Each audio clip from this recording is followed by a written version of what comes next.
croyais perdu. Un homme à genoux est là, pleure à côté de moi et lève les yeux en remerciant le ciel. Noël à la Martinique, les pieds nus aux portes des églises. De la direction générale et urbaine, et en particulier de l'unité communication, et son intervention porte sur la coopération territoriale européenne, une politique forte de l'Union européenne. La primera intervención será la del señor Ramón Alejo López Sánchez, de la Dirección General de Política Regional y Urbana de la Comisión Europea, y se va a centrar en la cooperación territorial europea, una política intensa de la Unión Europea. Muchas gracias. La technique est au point, Mariano. Ramón, tu as la parole. Muchas gracias. Pensábamos que como primera intervención en el panel que va a comenzar ahora, sería interesante poder tener una idea general del marco en el que la política de cooperación territorial europea se desarrolla, es decir, la política regional europea o política de cohesión, como también se le llama. Por lo tanto, mi intervención es ante todo una presentación general, una presentación que hace hincapié en las posibilidades reales de inspiración de los principios de esta política en otras latitudes. Parte de una constatación, que es el hecho de que existen disparidades económicas amplias a nivel regional en todas partes del mundo. Es un problema global. Si se fijan, por ejemplo, en este cuadro en el que se compara el Producto Interior Bruto en aquellas regiones representando un 25% de la población más rica con el 25% que se sitúa en el extremo inferior, vemos que en Europa el ratio es de casi 1 a 3, es decir, el 25% de la población que vive en las regiones con un mayor Producto Interior Bruto es 3 veces superior al 25% de la población que vive en las regiones más pobres. Si nos fijamos en un ratio similar a nivel regional, a nivel nacional, podemos incluso tener disparidades mayores, pero a efectos de comparación internacional, creo que esta es una buena indicación. Vemos que se sitúa Europa en ese sentido, la Unión Europea, en un punto intermedio entre países relativamente más igualitarios, al menos en términos territoriales, como Estados Unidos o Japón, y países en el que estas disparidades son mayores, como China, como México, Brasil, India, y en la parte superior estaría Rusia. Las cifras de Estados Unidos pueden quizá sorprender un poco, pero en realidad el problema de disparidades en Estados Unidos es mucho más un problema de disparidades entre clases sociales que entre diferentes territorios. Existen desequilibrios territoriales importantes, por tanto, si se fijan, por ejemplo, en este mapa, con densidades de población, ven la gran diversidad, la gran heterogeneidad en la distribución de la población en Europa. Y lógicamente esta concentración de población suele estar relacionada con una concentración de la actividad económica, con una concentración de la investigación, etc. Por fijarnos en el continente sudamericano, el mapa también es bastante llamativo, una concentración en las costas, en las capitales, un poco un reflejo del pasado colonial, de los puertos como punto de exportación de las materias primas. Y estas disparidades las volvemos a encontrar en toda una serie de indicadores, como el Producto Interior Bruto por habitante, con el porcentaje de población en riesgo de exclusión o de pobreza. Hay diferencias de 1 a 3 entre las zonas en las que ese riesgo es menor y en las zonas en las que es mayor. Y una vez más también podemos ver un poco aquí en el gasto en investigación y desarrollo, que se vuelve a reproducir un poco este modelo centro-periferia, ¿no? Los mejores indicadores los encontramos en las regiones centrales de la Unión Europea, y en las regiones periféricas los indicadores dan resultados mucho menores. Por lo tanto, la política regional europea tiene naturalmente un foco en la reducción de estas disparidades regionales.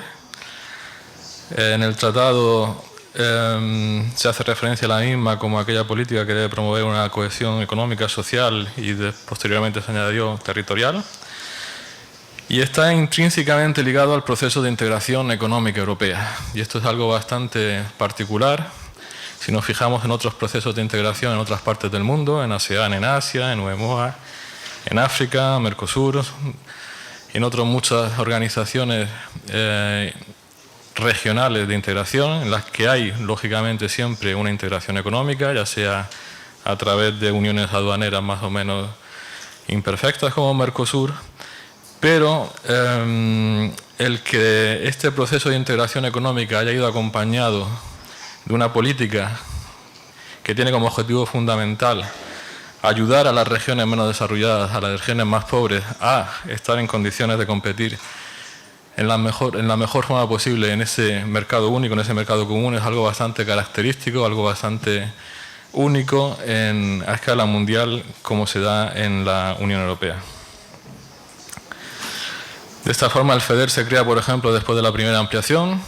Sucesivas ampliaciones han ido aumentando las disparidades territoriales, las disparidades regionales, al adherir a la comunidad países con niveles de renta y niveles de desarrollo muy inferiores, como Irlanda en 1973, Grecia en 1981, España, Portugal.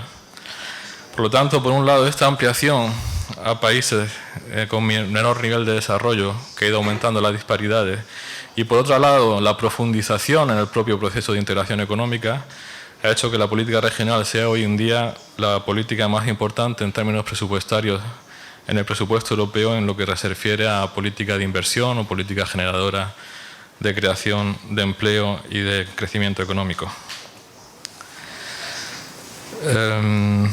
Los instrumentos principales con los que contamos, por orden de importancia presupuestaria, son el Fondo Europeo de Desarrollo Regional, el Fondo Social Europeo y el Fondo de Cohesión. El Fondo Europeo de Desarrollo Regional apoya una cantidad bastante importante de campos de actuación, donde hay un foco importante sobre el tema de la infraestructura física. El Fondo Social Europeo actúa en el mercado de trabajo. Y el Fondo de Cohesión es elegible a nivel nacional, aquellos países con una renta media por habitante inferior al 90% de la media comunitaria, y actúa únicamente, y eso es una especificidad de este fondo, en las redes transeuropeas de transporte y en proyectos medioambientales de gran envergadura. La creación del propio Fondo de Cohesión sigue la lógica que les indicaba anteriormente. En el momento que se decidió avanzar hacia una unión económica y monetaria, y por lo tanto en el momento en que se solicitaba a los países que querían adherir a la misma unos requisitos importantes en términos de cumplimiento del déficit presupuestario, lógicamente se ofrecía a estos países la posibilidad de contar con un fondo de cohesión que no les penalizara, en el sentido de que eran países que necesitaban aún unas inversiones importantes en infraestructuras, pero a la vez tenían que cumplir con ciertos requisitos en términos de gasto público, de déficit público. Estos tres fondos conjuntamente nos permiten financiar en el programa actual hasta 455 programas, tanto nacionales como regionales. Y como les comentaba, más de un tercio del presupuesto europeo se destina a esta política, que se declina en tres grandes objetivos: el objetivo de convergencia para las regiones menos desarrolladas, el objetivo de competitividad y empleo para las regiones más desarrolladas, aquellas con un Producto Interior Bruto por habitante superior al 75% de la media comunitaria, y el objetivo que nos ocupa hoy aquí de cooperación territorial, reforzar fundamentalmente la cooperación transfronteriza, pero también cooperación transnacional e interregional. Si vemos cómo se distribuye el apoyo de los diferentes fondos y las regiones pertenecientes a cada objetivo, vemos de nuevo, y no es una sorpresa naturalmente, que las regiones prioritarias, las regiones que reciben un mayor apoyo de la política regional, se sitúan en los países que adherieron recientemente a la Unión y en los países más meridionales. Son las regiones en rojo en el mapa. Punto muy importante es que estas regiones, que representan solo un tercio de la población, reciben más del 80% del apoyo financiero comunitario. Y además de las regiones convergencia o competitividad, hay más de 50 programas de cooperación transfronteriza en las fronteras europeas. Algunos de los principios que ya les he enumerado, el de concentración geográfica de los recursos, fuerte concentración geográfica, tanto en las regiones convergencia como en los países elegibles al Fondo de Cohesión. El presupuesto destinado a la cooperación territorial a primera vista puede parecer no tan importante, pero aún así, y desde luego la propuesta que la Comisión hizo en su momento era mayor, pero aún así es un presupuesto importante y que permite, como vamos a ver tanto hoy como mañana, avanzar en proyectos concretos y que se ha mostrado ser una historia de éxito, ¿no?, en la historia de la integración europea. Además de la concentración geográfica, hay una concentración también temática. Seguimos un enfoque estratégico, una concentración en ciertas prioridades, lo que en su momento se llamó Agenda de Lisboa y hoy día llamamos Estrategia Europa 2020. Nuestra política financia programas estratégicos, programas a largo plazo, por un periodo de 7 años. Esto también es algo único en el mundo, no existe en ninguna otra zona de integración una política con este enfoque estratégico y con la garantía que se ofrece a las regiones beneficiarias de disponer de unos recursos durante un periodo prolongado de tiempo, hasta 7 años.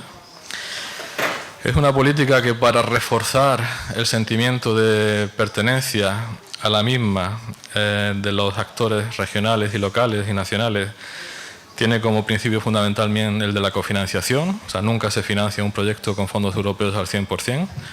El porcentaje es mayor o menor en función del nivel de desarrollo de la región, pero siempre está por debajo del 100%, suele oscilar entre el 50 y el 75% según el nivel de desarrollo. Y son fondos que se deben añadir a los fondos que ya en su momento podía tener previsto el Estado o la región aportar en el programa de desarrollo. Ambos conjuntamente permiten obtener un efecto palanca importante, que en periodos anteriores podían contabilizarse hasta €1 adicional por cada euro aportado por la política europea o incluso hasta 3 euros más por cada euro aportado en las regiones más desarrolladas. Otros dos principios fundamentales son el de programación, como he dicho, y partenariado, que en pocas palabras vienen a decir que las reglas del juego, las grandes orientaciones se establecen a nivel europeo, pero es luego cada región, cada Estado miembro quien prepara su propio plan de desarrollo en un proceso de partenariado a diferentes niveles, lo que llamamos gobernanza multiniveles.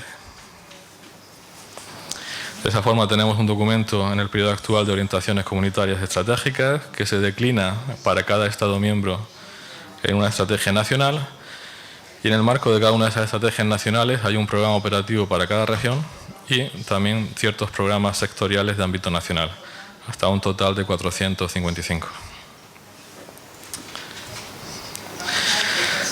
Como les comentaba, a fin de evitar un saupoudrage, a fin de evitar la financiación de múltiples proyectos sin un impacto real, nuestros programas y los proyectos que se desarrollan en ese ámbito se concentran en ciertas prioridades.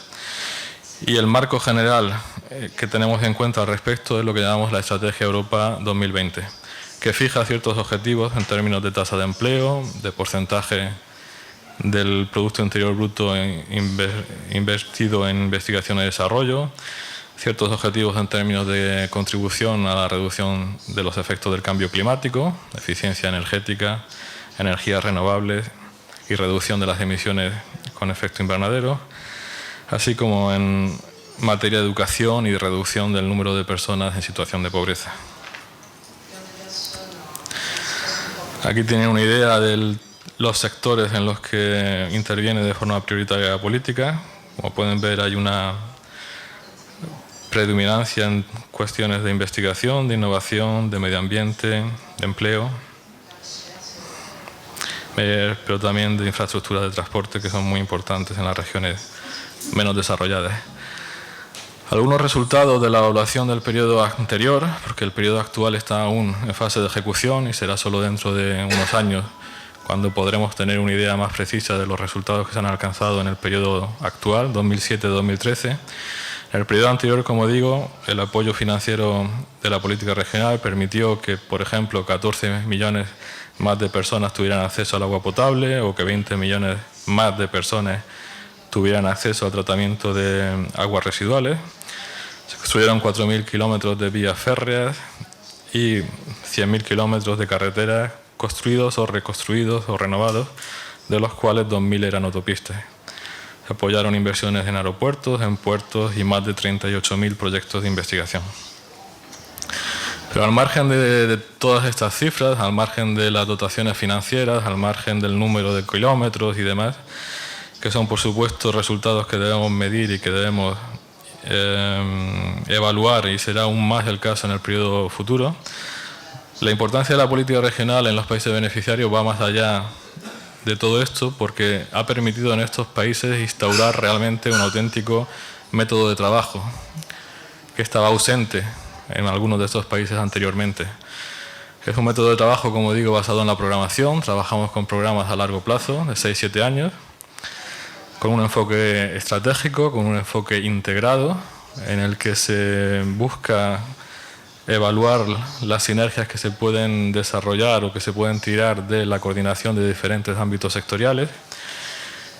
Es un método de trabajo basado, como digo, en el partenariado, en el que diferentes instancias, tanto europea, nacional, regional, local, participan en la elaboración de las estrategias de desarrollo y programas, pero también a nivel horizontal participan pues, todos aquellos actores que tienen algo que decir al respecto: empresarios, investigadores, sindicatos, ONGs, etc.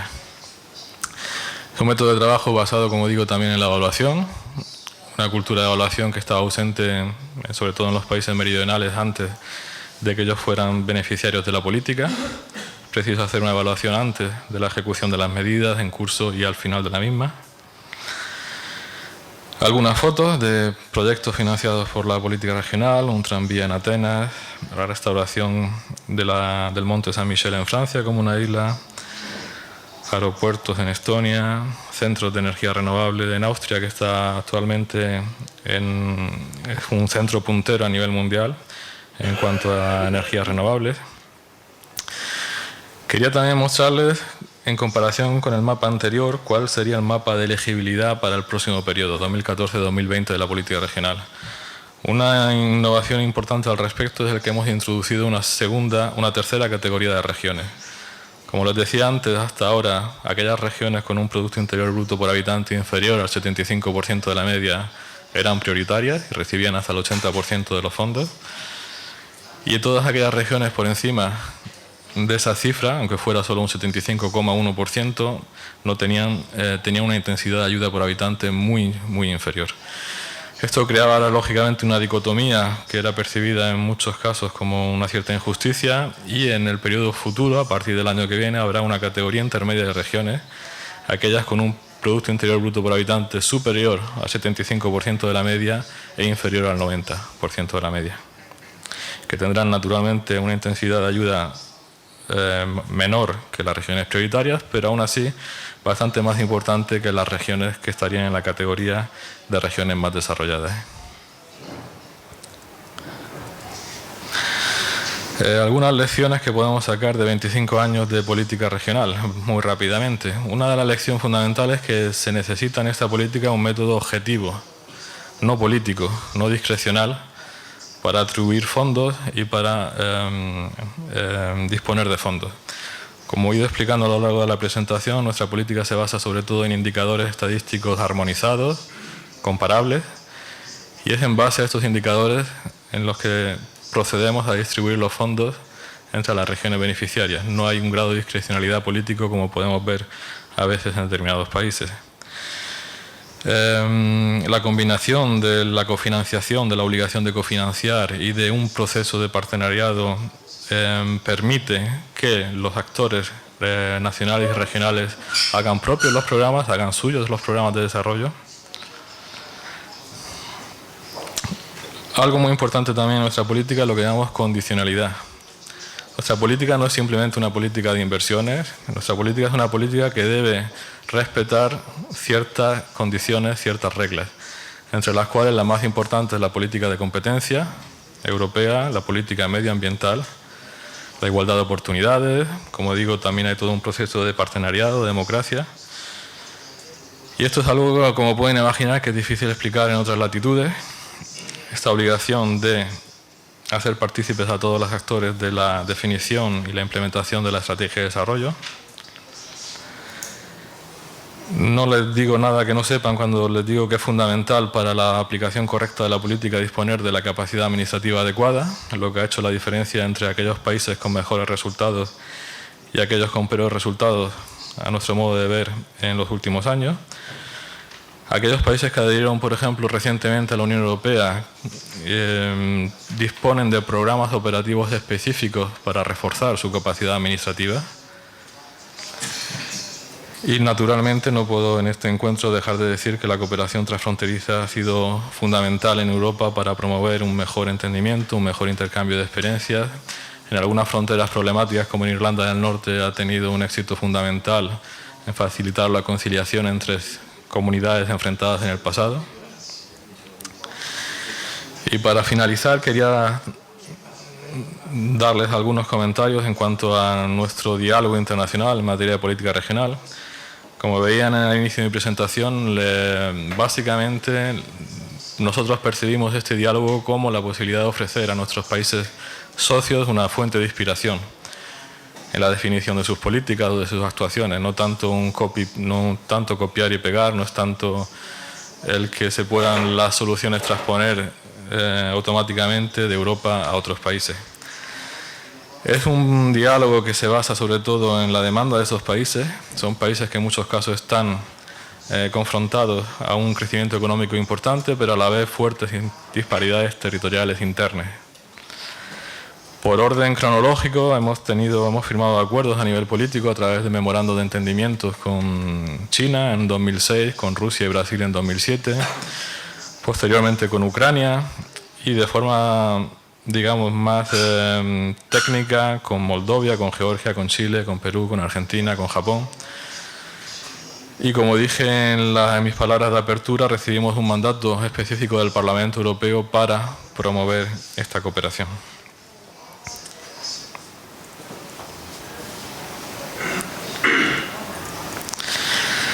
Los temas que interesan a nuestros países socios son muy variados. Hay países con los que los intercambios se focalizan en ciertos campos como el desarrollo urbano, como es el caso de Japón. En otros países como Perú el interés está mucho más en la cooperación transfronteriza, en el papel de la innovación como vector de desarrollo regional, como motor de crecimiento. En otros países como Brasil el interés es mucho más amplio porque han estado en los últimos años en una fase muy interesante de desarrollo de una política de desarrollo regional federal a nivel nacional. Y la verdad es que hemos tenido con ellos una cooperación bastante amplia y exitosa en multitud de campos, en la evaluación de la política, el control financiero, la auditoría, el seguimiento, desarrollo urbano, etc. En el marco de esta cooperación financiamos básicamente proyectos de asistencia técnica, acciones de formación y de intercambio de experiencias y buenas prácticas, visitas de estudios, algunos de los cuales esperamos que a lo largo de estos 2 días podamos hacerles partícipes de algunas de sus conclusiones. Aquí tienen algunos ejemplos. Trabajamos también con la OCDE al respecto en Brasil, conferencias nacionales, programas de intercambio entre participantes de regiones, como fue en el caso de Brasil, 75 participantes de las 14 mesorregiones brasileñas que participaron en intercambios con 17 regiones europeas. Tenemos también desde el año 2010 un programa de formación y de intercambio con China. La slide no está actualizada, pero tenemos a día de hoy más de 150 participantes de todas las 31 regiones, provincias chinas que han participado en intercambios con 45 regiones europeas que pertenecen a 15 Estados miembros diferentes. Y un número ligeramente inferior igualmente de participantes europeos que han participado en actuaciones, en talleres, en workshops, en visitas de estudio en China. Al respecto voy a, por ejemplo, indicarles como anécdota que la semana pasada participamos oficialmente en el programa de la Cumbre Unión Europea-China y que el diálogo de política regional tiene un capítulo específico en el Plan Estratégico de Cooperación entre la Unión Europea y China del año 2014 al año 2020, lo cual hace 7 años, como les comentaba, cuando no existía ningún tipo de cooperación al respecto, pues era prácticamente inimaginable. Hemos desarrollado también toda una serie de visitas de estudios junto con la Asociación de Regiones Fronterizas Europeas, participantes de las regiones fronterizas latinoamericanas, y tenemos también, como digo, el ejemplo más reciente, un programa de intercambio en desarrollo urbano en el que ponemos en contacto ciudades japonesas y ciudades europeas desde el año 2012. En 20 minutos, que era el tiempo que tenía asignado, lógicamente no les puedo dar mucha más información, pero en nuestra página web, en varios idiomas, incluido el español y por supuesto el francés, tienen mucha más información al respecto, y por supuesto a lo largo de estos 2 días, con mucho gusto, estoy a su disposición para ampliar cualquier información al respecto. Muchas gracias.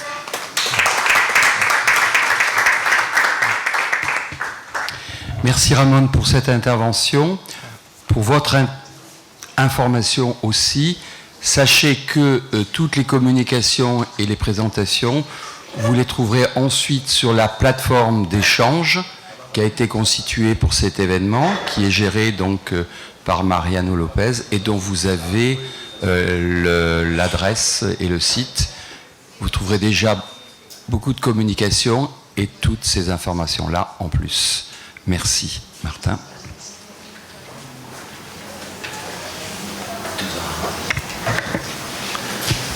Sí, quisiera que esto no se viera como una falta de respeto a nuestros intérpretes, pero estas informaciones técnicas hemos decidido darlas en francés y también en castellano, por respeto también a los participantes. Y así podéis descansar un poquito. Como decía mi amigo Robert, todas las presentaciones que hay aquí, que se están poniendo a disposición, y algunas que han sido entregadas por los participantes, que no van a ser presentadas como tales, pero que se considera documentación adicional, van a estar disponibles en la página web que se ha establecido para este workshop. Del mismo modo, insistir en distintos informes, presentaciones y algún material audiovisual que está a disposición en todos los idiomas oficiales de la Unión Europea, en la página de la Comisión, en particular en la DG Regio, tal y como ha dicho Ramón anteriormente.